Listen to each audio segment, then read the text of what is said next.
CHAPTER 20 of Boots and Saddles, or Life in Dakota with General Custer, by Elizabeth Custer. This recording is in the public domain.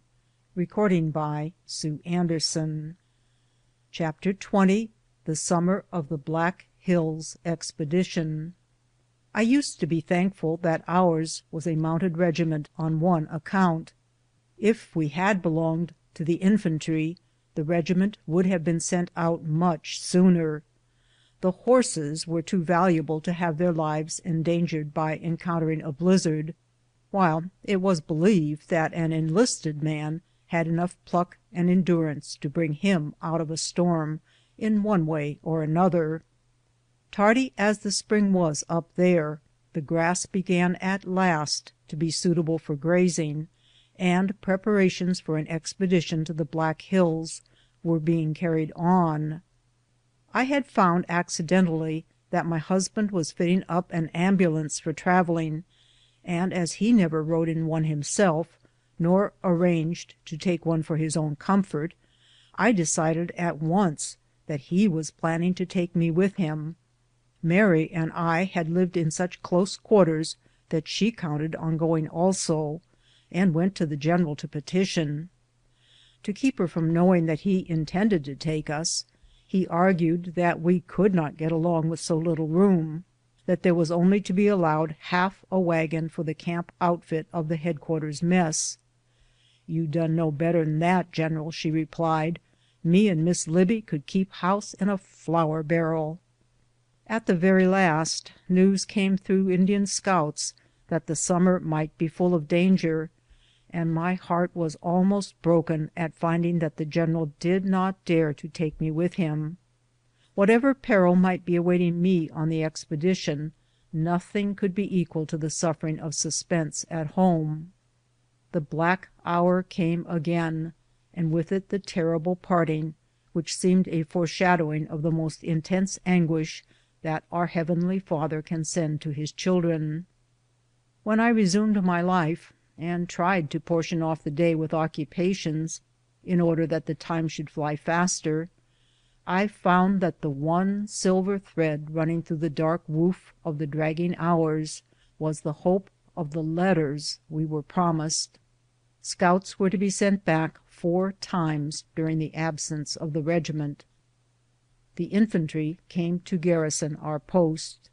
In the event of attack, my husband left a Gatling gun on the hills at the rear of the camp. It is a small cannon which is discharged by turning a crank that scatters the shot in all directions, and is especially serviceable at short range. A detachment of soldiers was stationed on the bluff back of us that commanded the most extended view of the country. The voice of the sentinel calling at regular intervals during the night, "All's well," often closed our anxious eyes. Out there one slept lightly, and any unusual noise was attributed to an attack on our pickets, and caused us many a wakeful hour. With what relief we looked up daily to the little group of tents when we finally realized that we were alone. The officer who commanded this little station was an old bachelor who did not believe in marriage in the army. Not knowing this, we told him with some enthusiasm how safe and thankful we felt in having him for our defender. He quite checked our enthusiasm by replying briefly that in case of attack his duty was to protect government property.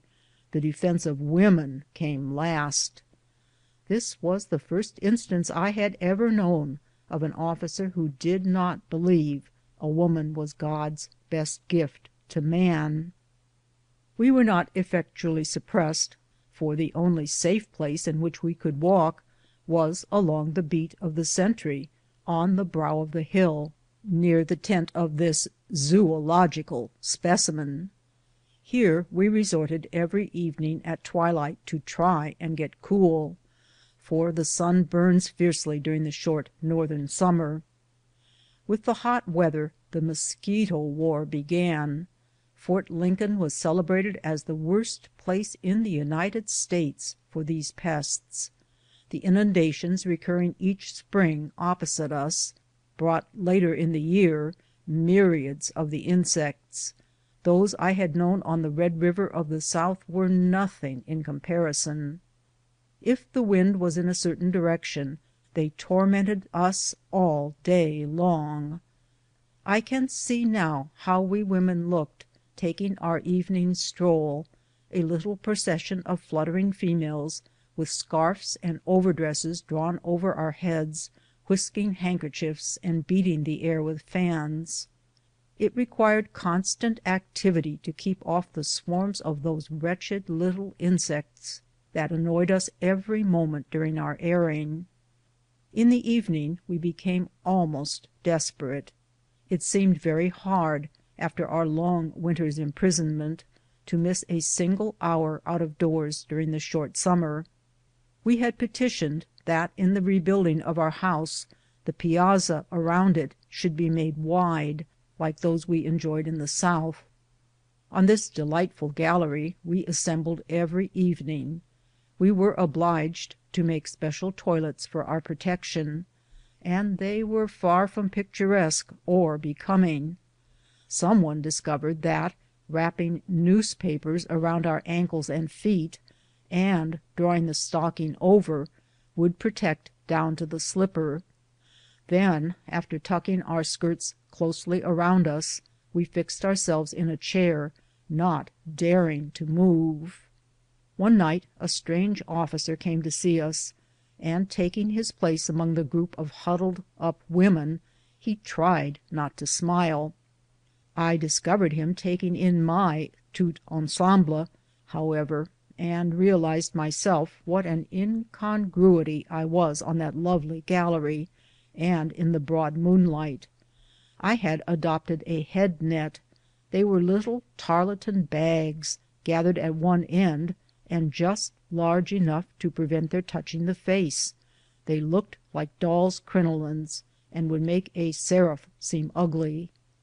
In desperation I had added a waterproof cloak, buckskin gauntlets, and forgot to hide under my gown the tips of the general's riding boots.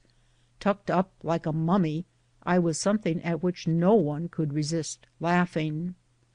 The stranger beat off the mosquitoes until there lay on the floor before him a black semicircle of those he had slain.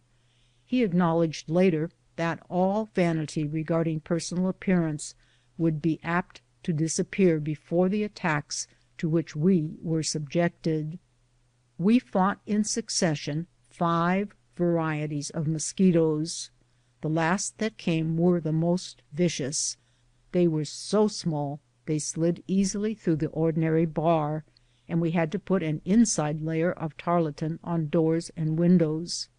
We did not venture to light a lamp in the evening, and at 5 o'clock the netting was let down over the beds and the doors and windows were closed. When it came time to retire, we removed our garments in another room and grew skillful in making sudden sallies into the sleeping room and quick plunges under the bar. The cattle and horses suffered pitiably during the reign of the mosquitoes. They used to push their way into the underbrush to try if a thicket would afford them protection. If a fire were lighted for their relief, they huddled together on the side toward which the wind blew the smoke. As it was down by the river, they were worse off than ever. The cattle grew thin, for there were days when it was impossible for them to graze. We knew of their being driven mad and dying of exhaustion after a long season of torment. The poor dogs dug deep holes in the side of the hills, where they half smothered in their attempt to escape. The Missouri River, at the point where we had to cross, sometimes represented a lifetime of terror to me. We were occasionally compelled to go to the town of Bismarck, 4 miles back on the other side. I could not escape the journey, for it was the termination of the railroad, and officers and their families coming from the east were often detained there while waiting for the steamer to take them to their posts. They were compelled to stay in the untidy, uncomfortable little hotel. If I sent for them, they declined to come to us, fearing they might make extra trouble. If I went for them in the post ambulance, I rarely made a fruitless errand. Even when elated with the prospect of a little outing at St. Paul, I so dreaded that terrible river that we must cross going and coming, it almost destroyed my pleasure for a time. The current was so swift that it was almost impossible for the strongest swimmer to save himself if once he fell in. The mud settled on him instantly, clogging his movements, and bore him under. Some of the soldiers had been drowned in attempting to cross, in frail, insecure skiffs, to the drinking huts opposite. As I looked into this roaring torrent, whose current rushes on at the rate of 6 miles an hour, I rarely failed to picture to myself the upturned faces of those lost men. The river is very crooked and full of sandbars, the channel changing every year. The banks are so honeycombed by the force of the water that great portions are constantly caving in.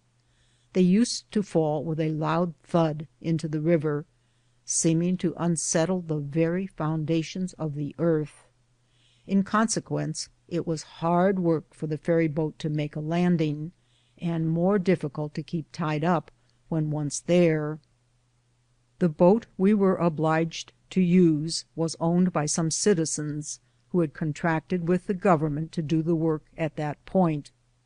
In honor of its new duty, they renamed it the Union.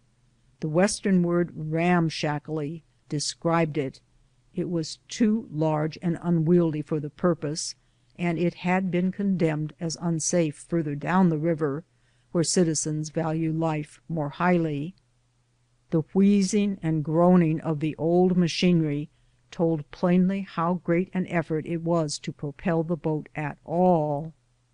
The road down to the plank was so steep, cut deep into the bank as it was, that even with the brakes on, the ambulance seemed to be turning a somersault over the 4 mules.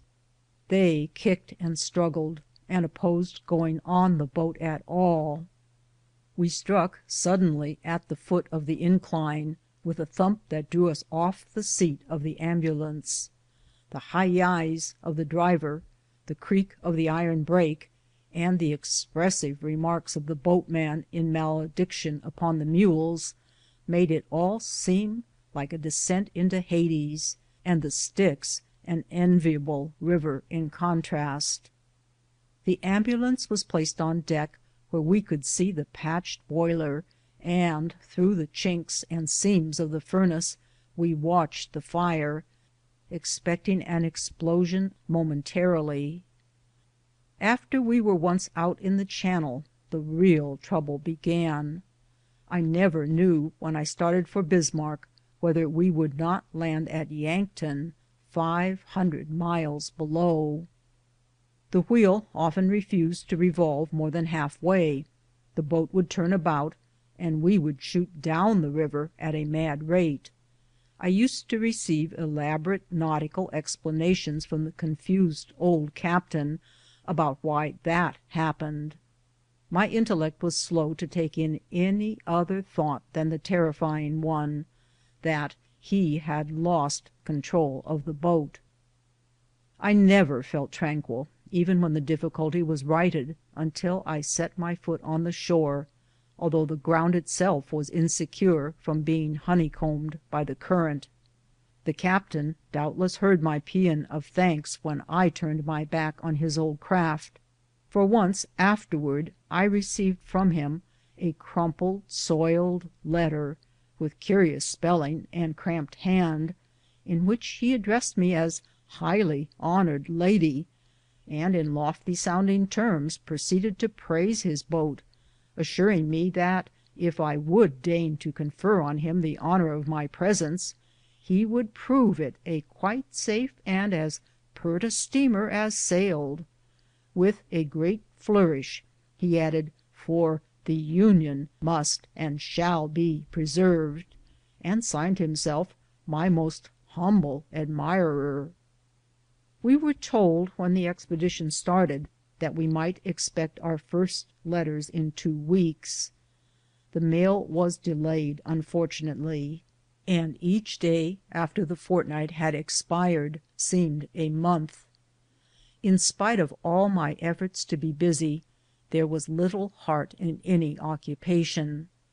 The women met together every day and read aloud in turn.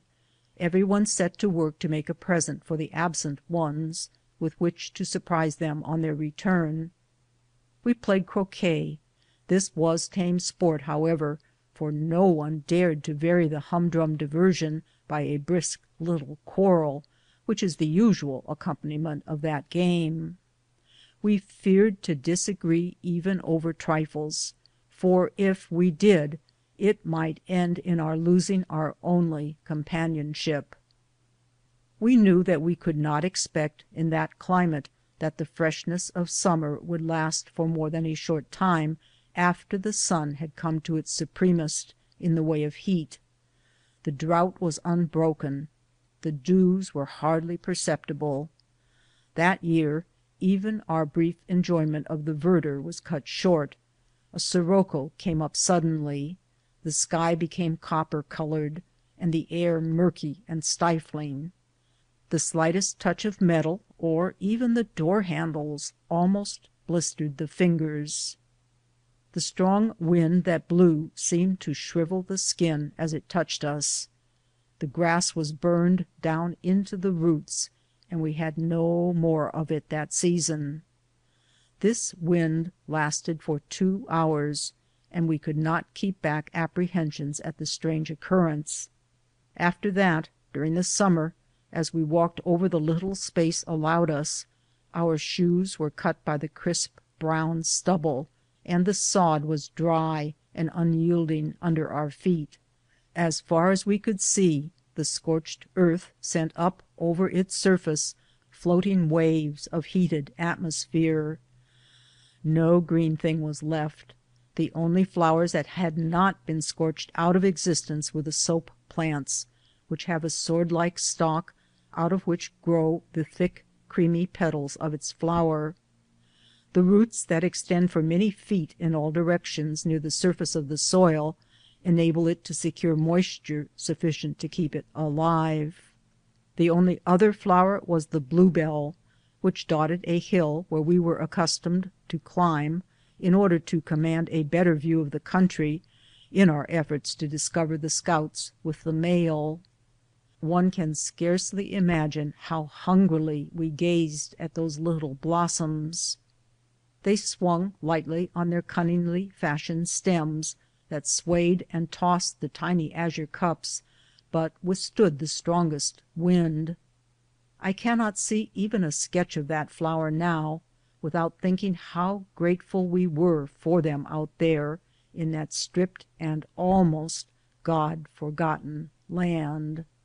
When we threw ourselves on the turf among them, the little bells almost seemed to us to ring out a tiny sound, as if they were saying, in flowery cadence, "The hand that made us is divine."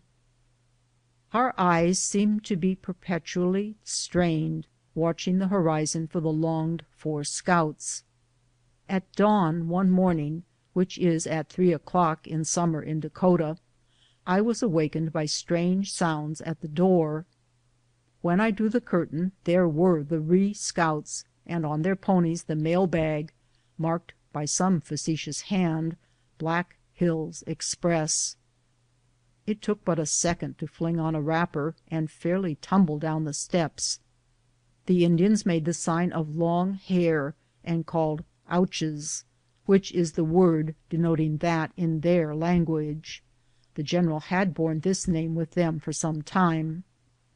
I was too impatient to wait for their tardy movements, and tried to loosen the mail bag. The Indian, always pompous and important if he carries despatches, wafted me away. I understood enough to be sure that no one would receive the mail but the officer in command. As the scout slowly moved down the line toward his quarters, other impatient female figures with flying hair came dancing restlessly out on the porches. Every woman soon knew the news had come. Even the cooks, scantily attired, ran out to stand beside their mistresses and wave their fat arms to the Indians to hurry them on. Our faithful soldier, Keevan, whom my husband had left to care for us, hearing the commotion, came to ask what he could do. I sent him to bring back the letters. He in turn, thinking only to serve me, made an effort to open the mail bag, but the watchful Indian suppressed him quickly. The old fellow's face beamed with delight when he placed the great official envelope, crowded with closely written pages, in my hand. How soon they were devoured, though, and what a blank there seemed in the day when we knew we had nothing more to expect. 3 times after that we had letters. They were most interesting, with descriptions of the charm of traveling over ground no white feet had ever before touched. My family could not avoid, even at that distance, studying up little plans to tease me. After describing their discovery and entrance into a huge and almost hidden cave, my husband said that Colonel Tom and he had come upon the bones of a white man, doubtless the only one who had ever set foot in that portion of the world. Beside him lay a tin cup, some buttons from his coat, and a rusty, ancient flint-lock musket. All were marked with his initials. They were the same as those of one of the friends whom I had known when a little romping girl of 17. "This," they said in the language of a dime novel, "explains the mysterious disappearance of your old love. Rather than meet such a fate as awaited him in marrying you, old lady, he has chosen to seek out solitude in a cavern and there die." Of course I thought what ingenuity they had employed to invent such a tale. When they came back at the end of the summer and brought the musket and other mementos with the very initials rusting in the metal, and declared on honor they had found the skeleton, I was compelled to believe them, not that the remains of the unfortunate man were those of my early friend, who was soon afterward accounted for, but that some unhappy man had actually wandered into that dismal place and died a tragic, lonely death. When the day of their return came, I was simply wild with joy. I hid behind the door as the command rode into garrison, ashamed to be seen crying and laughing and dancing up and down with excitement. I tried to remain there and receive the general, screened from the eyes of outsiders. It was impossible. I was down the steps and beside my husband without being conscious of how I got there. I was recalled to my senses and overwhelmed with confusion by a great cheer from the soldiers, who I had forgotten were lookers on. Regular soldiers rarely cheer, and the unusual sound, together with the embarrassment into which I had unconsciously plunged myself, made the few steps back to the house seem a mile. When we could take time to look everyone over, they were all amusing. Some wives did not know their husbands, and looked indignant enough when caught in an embrace by an apparent stranger. Many, like the general, had grown heavy beards. All were sunburned, their hair faded, and their clothes so patched that the original blue of the uniform was scarcely visible. Of course there had been nothing on the expedition save pieces of white canvas with which to reinforce the riding breeches, put new elbows on sleeves, and replace the worn knees. The boots were out at the toes, and the clothing of some was so beyond repair that the officers wanted to escape observation by slipping with their tattered rags into the kitchen door. The instruments of the band were jammed and tarnished, but they still produced enough music for us to recognize the old tune of Garry Owen, to which the regiment always returned. By and by the long wagon train appeared. Many of the covers had elk horns strapped to them, and they looked like strange bristling animals as they drew near. Some of the antlers were brought to us as presents. Besides them we had skins, specimens of gold and mica, and petrified shells of iridescent colors, snake rattles, pressed flowers, and petrified wood. My husband brought me a keg of the most delicious water from a mountain stream. It was almost my only look at clear water for years, as most of the streams west of the Missouri are muddy. As soon as the column appeared in sight, the old soldier who had served me with such fidelity all summer went to Mary to tell her the news. He also said that as long as the general had put Mrs. Custer in his charge, he knew how to behave. Now, being no longer on honor, he added, "I intend to celebrate their return by going on a tremendous bum." How anyone could get drunk in so short a time was a mystery. The general had hardly removed his buckskin coat before the old fellow stumbled up the steps and nearly fell in the door, with his arms full of puppies that had arrived during the summer. The rejoicing was too general for misdemeanors to be noticed. The man was thanked for his watchful care over me during the months past, and advised to find a place to go to sleep as soon as possible. Chapter 21.